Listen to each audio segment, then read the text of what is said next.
Man, this hot new Prey 2017 game is really good, but sometimes it's just too scary. I know! I'm just trying to play a cool game here, but I have to keep getting up to change my undies. Hear me out. What if Prey, but adorable toy-like robots?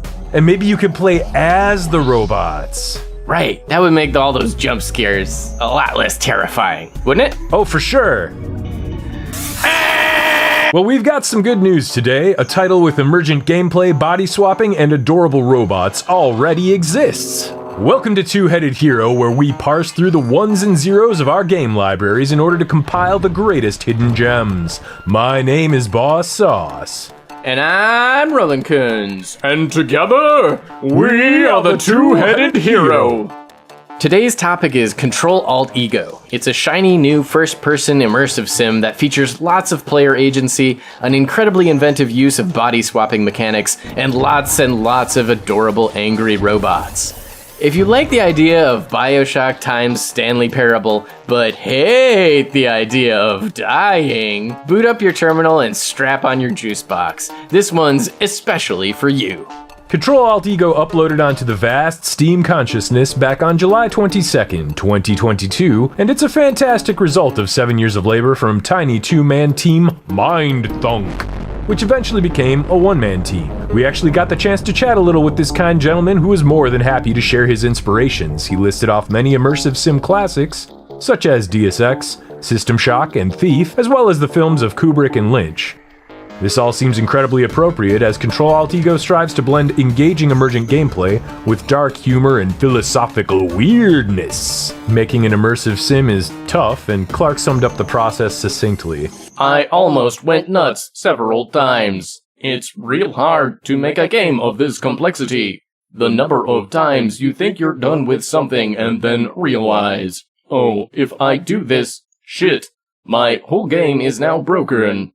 But what exactly is an immersive sim? We've been kicking those words around like a soda can on a playground, and it seems that a non-insignificant number of you might not understand the term. So, it's probably best to explain. While there's some contention over its origins, the term immersive sim, or IMSIM for short, is often attributed to the works of Warren Spector, a longtime video game veteran responsible for some of the most iconic and influential PC titles of the early 90s. Some of Spector's best works are those we've mentioned already, but Ultima Underworld: The Stygian Abyss is generally regarded as the first game of this kind. Rather than taking a linear approach, an immersive sim usually provides players with a big range of tools and places them in a highly interactive environment that reacts to their choices and actions, rather than forcing them to confront scripted situations.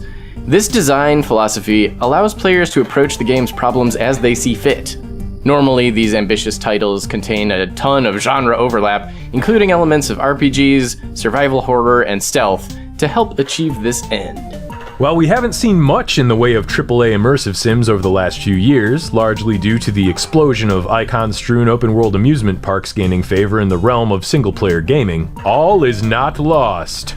Arcane Studios is still keeping the genre alive with such titles as Deathloop and the excellent Prey 2017. And more good news, in much the same way that we recently saw the Metroidvania and boomer shooter genres revive, indie developers are following suit. Many more quality ImSims are currently cooking at this very moment.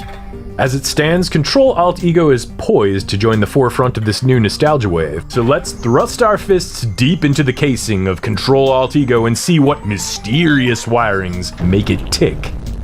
Control-Alt-Ego begins with a brief navigation tutorial, after which you're ejected from your blocky metal body and the real you is revealed. The real you, a bodiless consciousness, wakes up on a space station in chaos. A bizarre, mind-sucking parasite has taken over station systems, and all humans appear to have been dematerialized. Not a great start. Fortunately, you have the extremely helpful and apologetic Dr. Everyman on your side to explain the situation through a wealth of terminal entries, logs, and fully voiced dialogue. Is this thing on? If you're hearing me, then it means your ego has been commuted successfully. Things are buggered, but he has some helpful suggestions on how to unbugger it. Debugger it?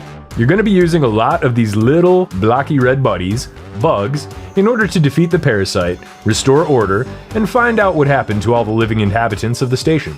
The writing here is especially on point, with a tone that smacks with dry humor and plenty of puns.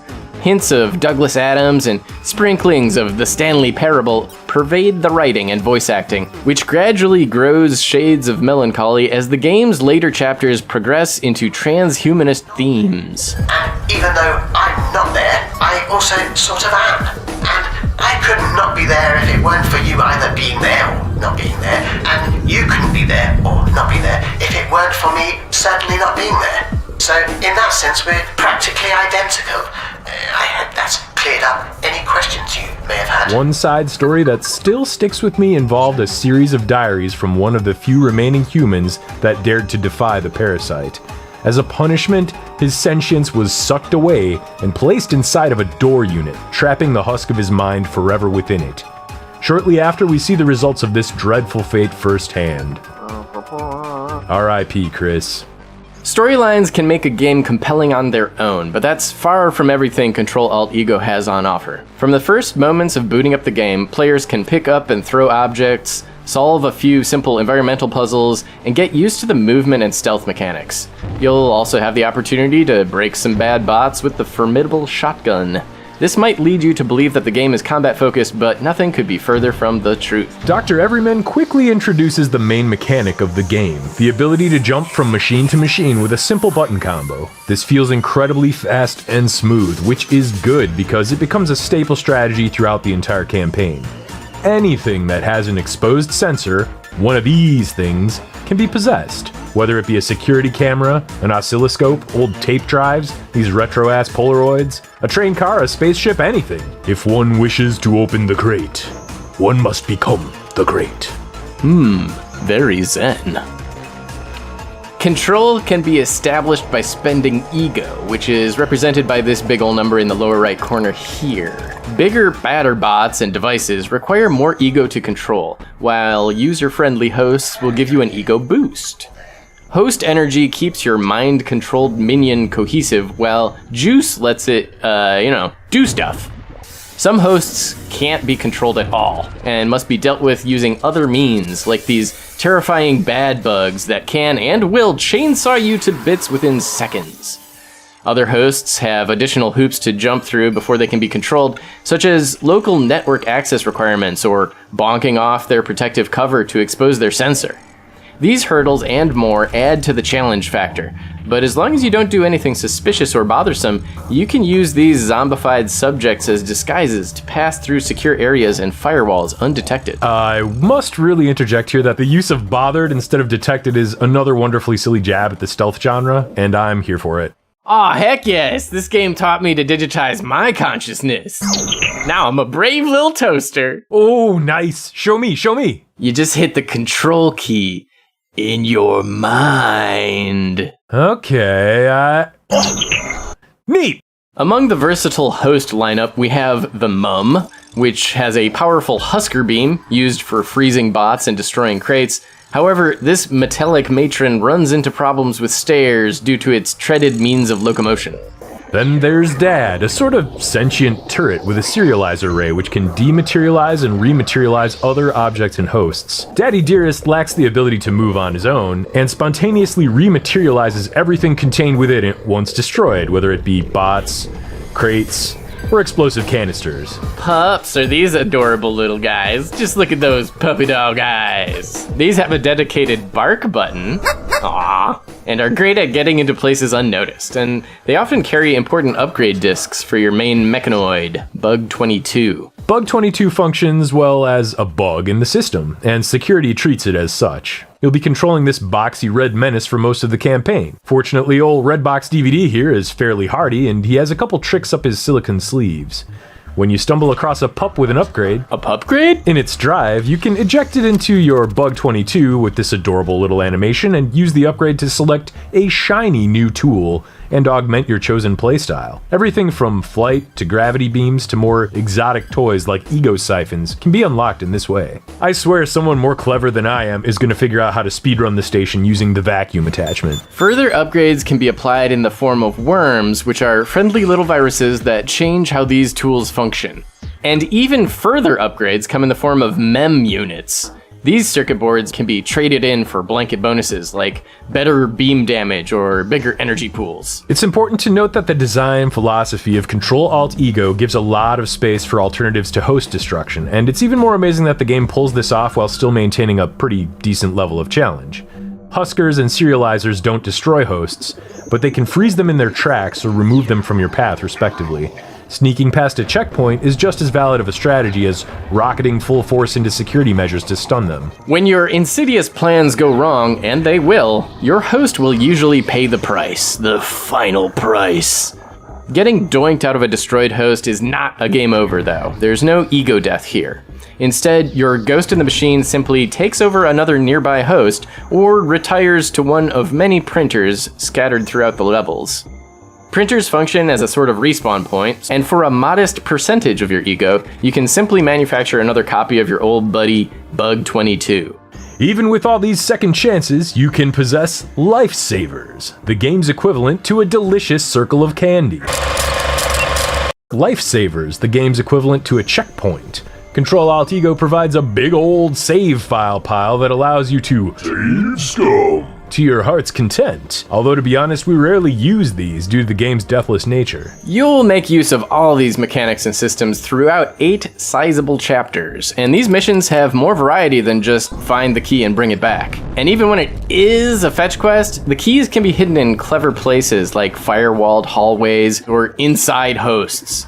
The best of these involve tasks such as cobbling together a second bug from scraps in order to bypass a lock, or an espionage section that has your ego hopping its way through a crowded corporate lobby with no printer in sight. Level designs are intricate and thoughtful, and as the story moves on, these transform to a vast interconnected labyrinth full of secret doors and hidden pathways. The game lacks a map entirely, and yet I never felt lost due to good signposting and memorable architecture. When you hit a dead end and you're low on ego with no juice in sight, an alternative way can usually be found by poking around behind boxes and barrels. Even controlling an innocuous device through a space station window might provide the foothold you need to succeed. So, with all this going on, how does Control-Alt-Ego handle? You're not just a head with a gun sticking out. The bots you control are fully modeled, and handling is deeply intertwined with the game's physics. Hosts all handle differently. Some, like the pup, are more nimble and responsive, and others, like the mum, feel more sluggish and chunky. Bug 22 drifts through the halls of the station with a little bit of slippery momentum, appropriate since it's hovering around on a group of unsteady little jets, and its handling can change depending on what end effector it's currently waving around. The control scheme itself is tight and familiar, and the keyboard mappings do a great job of making contextual sense within the game world. On top of this, there's a good old familiar weapon wheel mapped to the middle mouse button, or the D-pad on a controller, or the fancy new Steam Deck. Gamepad controls feel very comfortable, and as a result, we're pleased to report that the game performs great on the deck. I was initially confused about the importance of the right bumper in the control mapping, but it makes sense once you have to pick stuff up and carry it around a level while jumping. The battery life on the deck lasted a few hours, enough for a meaty session, and about average for a 3D game. Multiple robotic thumbs up from me. So, come on, Switch version 1? I expected at least a little jank from a game that lists quality control in the credits as yes, but performance and stability are quite solid. Judging by the passion the dev is putting into this project, it's sure to be polished further in the weeks to come. Speaking of polish, just look at these shiny little guys. Alright, so admittedly at first glance, Control-Alt-Ego is not gonna win any awards for graphics, but still the game has a style all its own.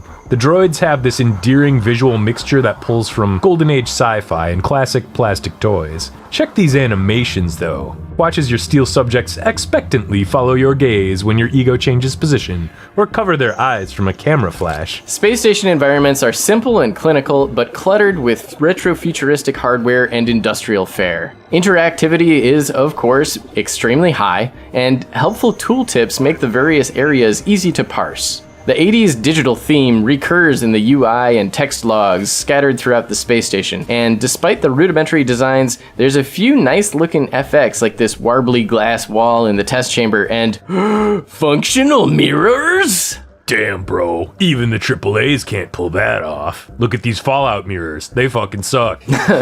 There's a couple minor nitpicks. For one, the shotgun projectile is invisible, which makes it a little less satisfying to use and doesn't provide much feedback when you slap a bot with some shot. In the same vein, the volatile purple canisters could use a stronger visual effect when they go boom. But on the other hand, just watch as this bot gets his capacitors blown out, and try to tell me that's not satisfying. As for the audio, the clicks and beeps of the various robots and the chilly space station ambiance are satisfyingly mechanical and toy-like, coming across as playful without being full-on cartoony. There's not much in the way of bombastic low-end booms or tooth-shattering clangs as if this was your average brown military shooter, and the canister implosions come off as a bit. But when you hear the airy hiss of a husker behind your head, or the dreaded drill of a bad bug starts to spin up, the sound does plenty to make your pulse jump. Control-Alt-Ego's voice work has some real stand-out performances. The Dr. Everyman lines are absolutely stellar. What? What did you do? That's not supposed to happen. Try to stay calm. It will be alright. The barks and shouts from the game's various bots are wonderfully silly and Dalek-like. A couple other voiced characters are introduced after the game's first chapters, and it's very clear that these are pitch-shifted lines from the same voice actor. You've come to leech our technology, Parasite. But you are the technology. It is quite funny, and there seems to be some story-related reasons for this choice, but I can't help but think that adding a couple other voice actors might have really pushed the quality fader up to the top.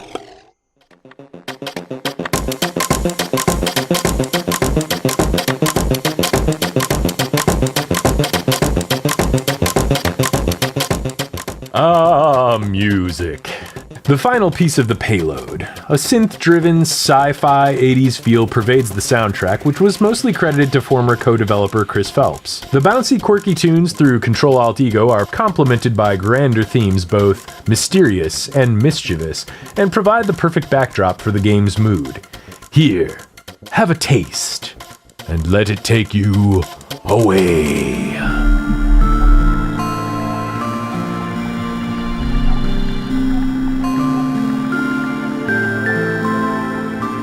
So here we are, finally, at the end of our perilous journey through time, space, and silicone. We've crushed the motivator units of our foes, slipped unseen past the most watchful eyes, and tossed around hundreds of space crates. And what have we learned?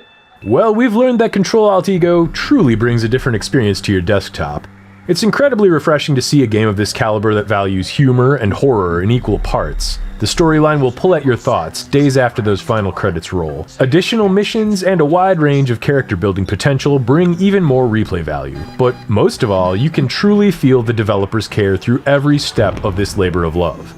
This dev set out to make a fun game with some silly robots and some deep philosophical themes, and with this in mind, Control-Alt-Ego is the best kind of success. There's just one massive crime on this game's rap sheet, and this is where you come in, dear viewer.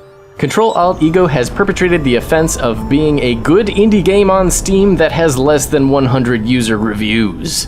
So we implore you, if any part of this game looks remotely interesting, if you like things like Prey 2017 or System Shock, go out there, plop down that 20 spot, clear your weekend, and boot it up. You won't be disappointed. And afterwards, leave a game review. This is exactly the type of project Steam was made for, and we want to encourage games like this as much as possible. And if you want to encourage us as much as possible, poke that little red subscribe button down there. Touch the bell. And share our videos on social media and Reddit. If you know of another unsung indie game that deserves a claim to fame, please comment below or feel free to give us a shout on Twitter. Until next time, keep those batteries charged and sip that Just Juice, and we'll see you on the next